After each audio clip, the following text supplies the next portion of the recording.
Hey guys and welcome back to my channel. तो guys इस video में मैं बताने वाला हूँ आपको कि आप कैसे अच्छे से शेडिंग कर सकते हो, वो भी स्मूथ।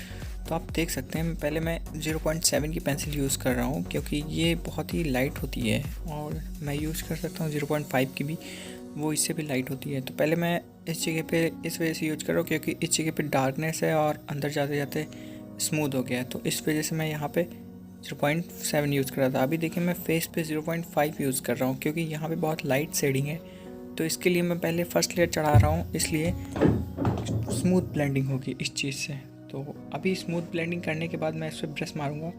ब्रश से ये रहता है कि आप जहाँ पे सेम टेक्सचर रहेगा, जहाँ पे ज़्यादा अप्लाई करना होगा आपको डार्कनेस, वहाँ पे आप 4B या 3B का पेंसिल यूज़ करके ज़्यादा डार्कनेस अप्लाई कर सकते हैं। और जितना भी मैं बता रहा हूँ इसमें आप अगर वैसे बनाएंगे तो बहुत ही अच्छी ड्राइंग बनेगी।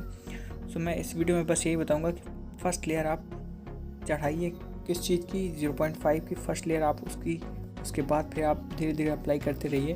और रबड़ का जो इरेज़र है, इरेज़र का यूज़ करते रहिए। इरेज़र का यूज़ करने से आप हाईलाइट कर सकते हैं बहुत ही अच्छी तरीके से।